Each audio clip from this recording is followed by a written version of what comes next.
Welcome to Good Morning Hospitality, your one-stop shop for the latest news, noteworthy trends, and thought-provoking discussions across the industry. From hotels and short-term rentals to all things travel and hospitality, you'll find each episode equips you with the information that you need to start your week. Join us on Good Morning Hospitality every Monday, wherever you get your podcasts.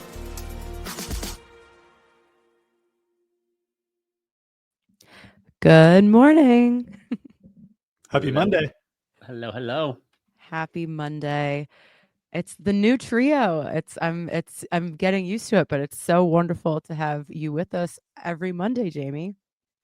Yeah, and it is I feel like getting into a new rhythm of get the kids off of school, get home, have a cup of coffee, and then it's time for GMH. Exactly. School's back. We don't have Will bringing that early morning energy with the well and good morning coffee every single Monday. So I think we're each just going to have to level up our coffee intake. So got mine right here. Anybody needs it, let us know. Well, amazing. Did you guys do anything fun over the weekend? Same old here, guys. You know the drill.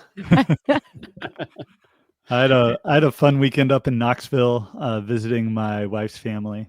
So we had a mix of funeral, birthday, and lake party. So as much family as you could possibly mix into 36 hours, we did it. Wow. Sounds like an emotional roller coaster too. Yeah.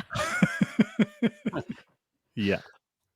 Awesome. Well, this is my last time coming to you from my camp's living room. I'm making the trek back to Miami starting today, and I'll be there tomorrow. It was beautiful in the 80s all weekend, and woke up this morning and it's 45. So it's things happen fast in the mountains. Feels like a swamp here in Alabama. So yeah. I'm ready. I'm ready for actual fall, not fake fall. Yeah, I know. It's coming. It's coming. Well, we have a bunch of really fun stuff to talk about today. Before we get into that, we have some quick words from our friends at Guesty.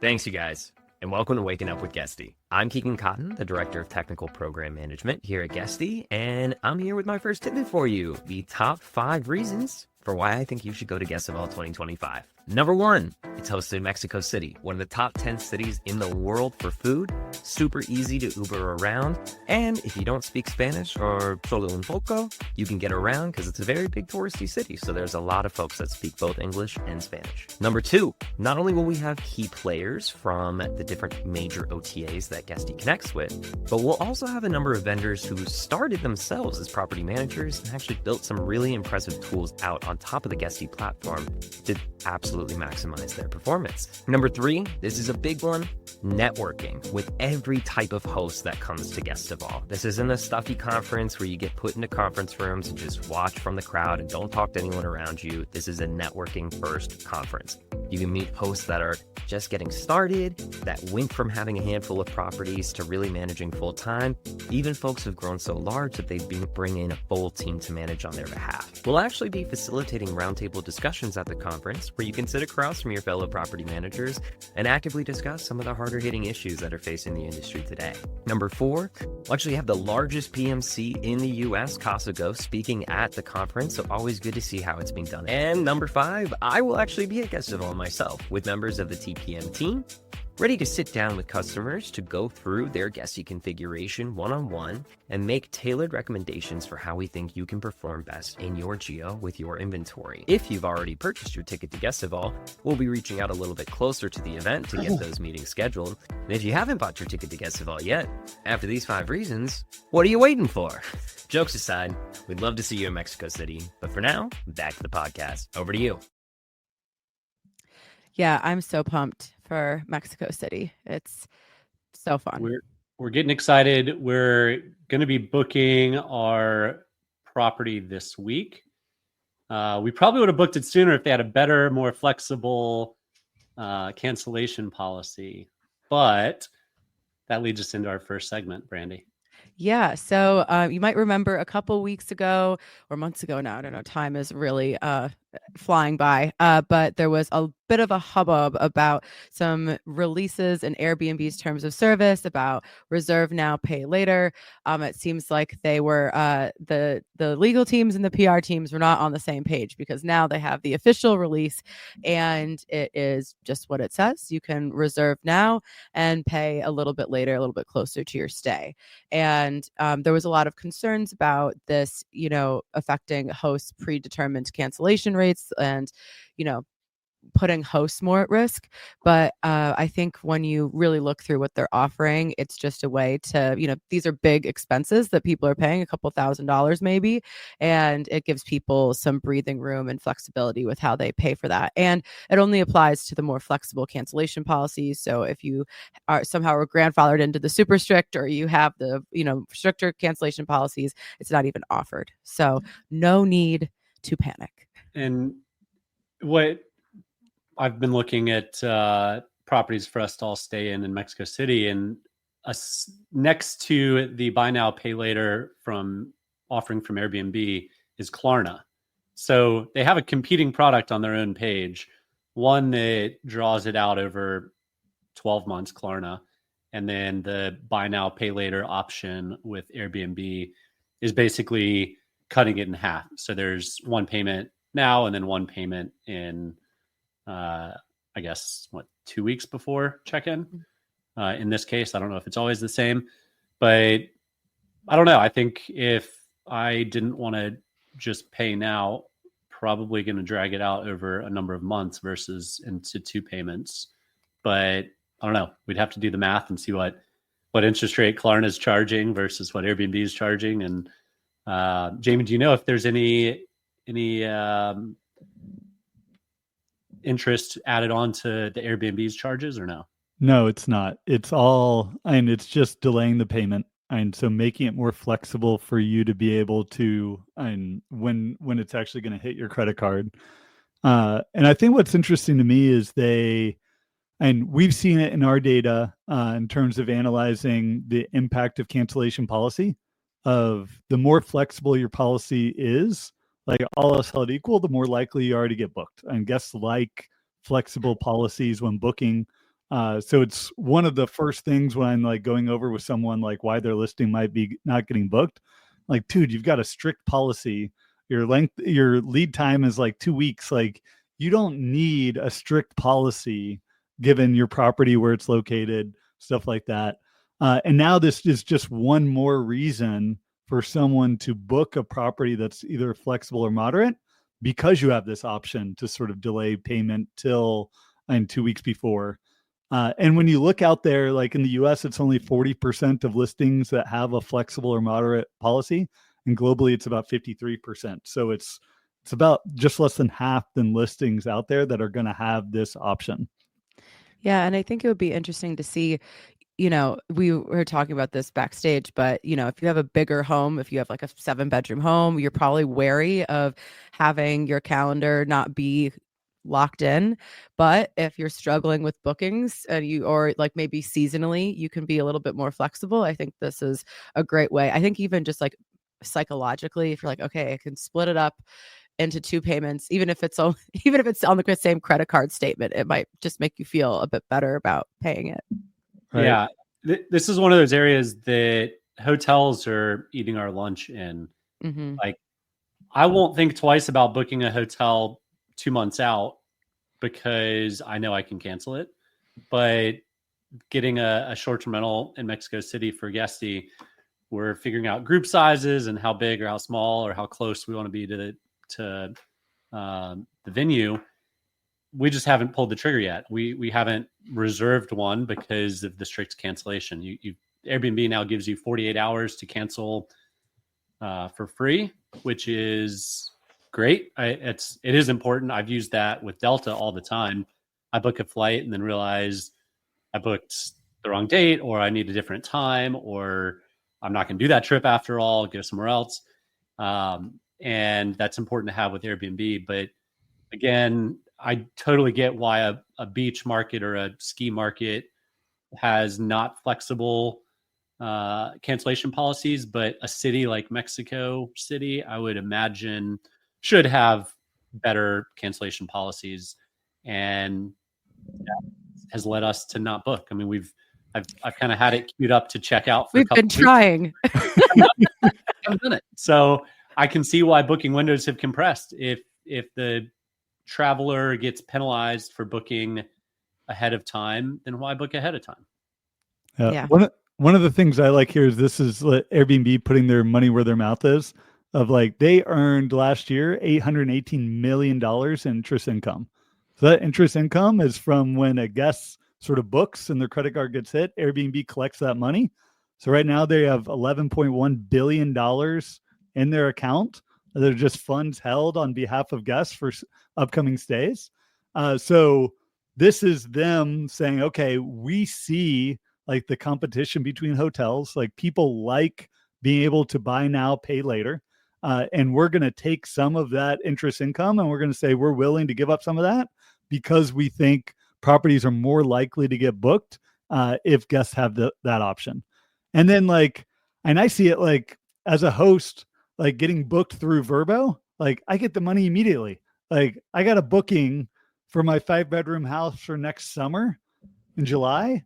That money already hit my bank account. Like that's amazing. So like Airbnb, like, yeah, they don't pay until 24 hours after the stay starts, but at least they're sort of giving up some of that to help drive incremental bookings for properties. Giving up some of that to who? When you led into it, you said Airbnb collects that money. I'm going to correct you and say Airbnb collects your money. Your money. And holds on to your money.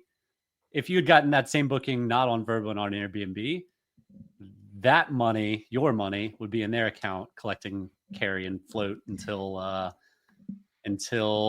the check-in or the guests have already checked in. So merchant of record is important. Vrbo is, shout out to them for not holding on to your money. Also shout out to Booking. I love bookings, at least on the hotel side. And I think they do it on short-term rentals, Brandy. Yep. But you can choose a lesser pricey option if you opt out of cancellation versus if you want flexible cancellation, you'll pay a little bit more. Sometimes I'm willing to pay a little bit more because I need the flexibility. Sometimes I'm fine taking the cheaper one and just ensuring I'm going to be taking the trip. So I like that option. I wish others would do that as well. Yeah, it's interesting. I wonder if any of the STR booking engines will give you the option to add like a Klarna or your own kind of buy now, pay later, like easy use option in the future. I think when people see once this is rolled out a little bit more, maybe they feel a bit more comfortable. But I mean, Vrbo had this for a while. You could put like 25% down. This isn't like a new concept. I think people just got a little spooked. So hopefully if you're struggling with some bookings and you make maybe some changes and have something more flexible, you might see some changes. Well, one thing that Vrbo has now or is testing is weather protection via weather promise. Also, when looking at properties in Mexico City, I got served up this weather promise guarantee. If it rains for more than 4 hours during the day, I get that day's worth of reservation back. That's pretty awesome. And I love this product. Location, oriented and activity oriented. If I'm going to be sitting in a conference room all day, I don't care if it's raining. If I'm supposed to be going on a golf trip or I'm going on a beach trip, and I do care that it's raining. So I love weather insurance. It is 1,000 times beyond my mathematical head on how somebody is actually calculating this and not losing their shirt. But they're either losing their shirt or making a killing. So kudos to them. I think it's a great product, and I'm excited. I believe this is just a test that Vrbo is doing right now, but I'm interested to see if this is going to be rolled out on a larger scale. Yeah, I think this is incredible. I think all the time of people who come to like Miami in the summer, not realizing that it's like basically like the rainy season, and when it just rains all day and yacht day is gone and the golf day is gone. I think this would really make a huge difference in that. You're still probably not happy you're inside, but at least you're getting some money back. Yeah. And great option if they're able to price this risk right. And and we've seen it in real estate where and people were buying houses based on what they thought a home might be worth, and the models and technically right, but then you have the people that sort of self select into this because they know maybe they priced the risk wrong. So the fact that and they're using third party data, it's not like you self report, it rained 4 days, like give me my money back. And there's this like back and forth. Like I love that you don't even have to submit a claim. Like It's in your they've got account. the data. Yeah. And they're going to say, oh, it rained 4 hours on this day. Like we're going to go and put the money in your account. So it's just a different way to think about insurance. Most of the time I don't select the insurance option because I just know myself that I'm not like, even if I get a claim, I'm not going to take the 3 or 4 hours that it's going to, in the brain damage it's going to take to go and submit that claim and actually get the money from it. 100%. I also wonder how long that automatic payment thing is going to last for. I think it's the only way you can do it. Well, I was going to say, I think at some point that might change to like, you have to at least submit the claim on your day. Because like, I don't know, the weather might not, I don't know. That seems like too good to be true, but we'll see. This is just a giant math problem, a giant AI problem. And Yeah. I mean, this company, if they've got the right actuaries, then this thing could be like a 5-person company, especially with a partnership with Expedia Vrbo doing their distribution for them. Incredible. I mean, it's, again, I don't know how on earth you're going to possibly nail the pricing, but they're either going to be out of business in a couple of years or they're going to be $1 billion company. So yeah, agreed. I love it. I love the gamble there. Well, speaking of Expedia, they have also been on a little bit of a hiring spree, and they hired the former senior VP of design, Rachel Ben, and she was at Airbnb and Google. So this is showing, we always talk about Airbnb, really dominating in terms of design and, user experience. So this kind of signals a shift for Expedia of, taking that a bit more seriously and trying to catch up to Airbnb on the design front. So it's really the differentiator between Airbnb and Expedia. Yeah. Expedia is a great company. They've got, they just went through years of technical debt revision, but the thing that they've been grossly behind Airbnb on is the design side of things, and Booking as well. Booking is known for their A/B testing. They're really, really analytical. Expedia has just done a great job of building a solid business, and layering in an expert at design is going to be hopefully a home run for them and leads us into kind of the next decade of Expedia. Right. And remember, like Airbnb is a design company. Their founders were designs, and design is at their core. What I'm really excited is how design can solve major product issues.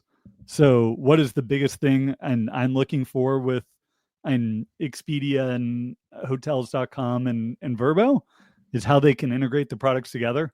Like that is a design challenge at its core. Like how do you bring vacation rentals closer into the booking journey for hotel people searching for hotels? Booking is starting to do a decent job at that. Expedia, I still don't think has solved it. Obviously, they're crushing B2B. And what happens B2B? Like B2B, like you almost don't need design, right? Like it's an API connection. It's moving sort of and that inventory to other channels. So this is maybe a part of a push into their consumer side and making that experience significantly better. Do y'all remember what design was like 10 years ago? So you'd go on Priceline and then you'd get like 10 different pop-up windows. It's crazy. And so, I mean, I'm not a design guy myself. I can't imagine what design looks like in 10 years, but it's going to be significantly better than 10 pop-ups after clicking some dates on Priceline. So You're like, was I supposed to be on this website? Like, What are all these sites? what are all these sites? Yeah, so it's great. It's, obviously Expedia is such an enormous company, so it's great to see that they're continuing to push and innovate, and they're really, you can feel this, I hate when everybody calls things like the wars, but you can feel this competition really heating up between all these major OTAs. And I think that, as guests, as travelers, I think that benefits us in the long run. Yeah, I'm going to be fascinated to see, going back to the weather thing, Booking tends to try things first. Airbnb, then they view Booking as a big competitor. And then Expedia just kind of slow and steady wins the race has been their mentality. But they're coming out with some new products like the insurance, the weather insurance. I love it. Like it's a new era. Expedia, they're focused largely on the B2B, like we've talked about on the show a bunch, and they're dominating that space. So I'm excited to keep a track of everything that's going on there. Other things that are rapidly changing is the C-suite at Sonder.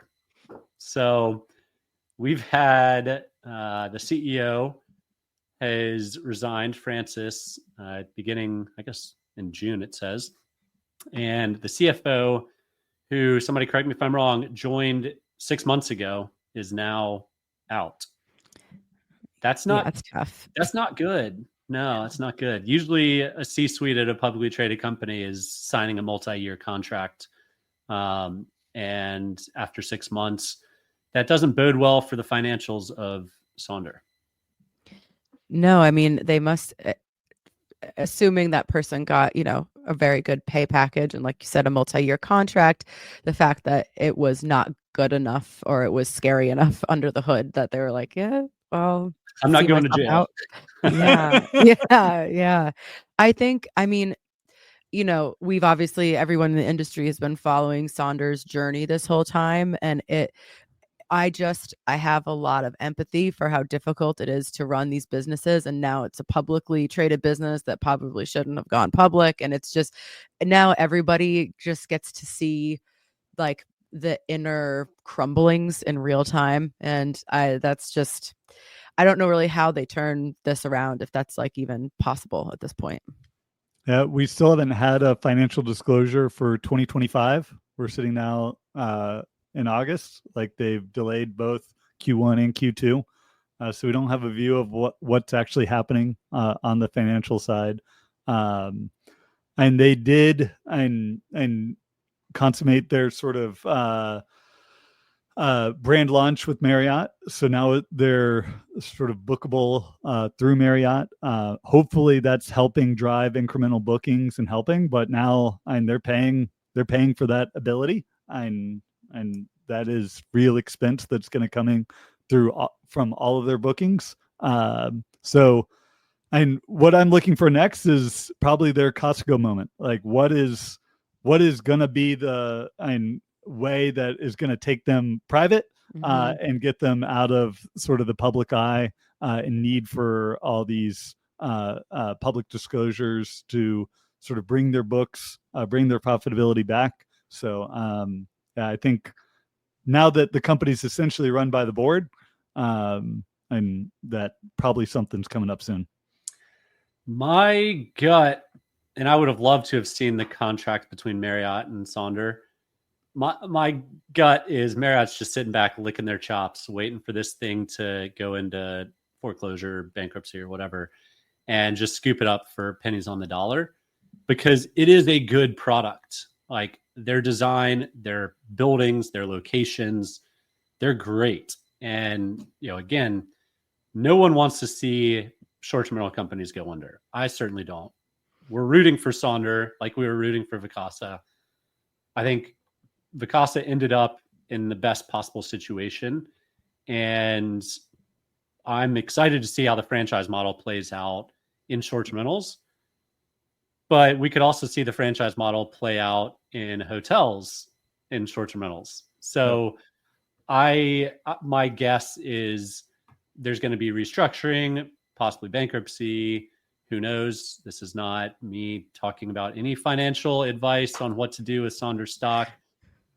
So don't take it that way. Disclaimer. I don't know what legalese I should be using now, but disclaimer. do not trade Sonder stock on anything that I say. But my guess is that Marriott is going to have a say in what happens in the long run.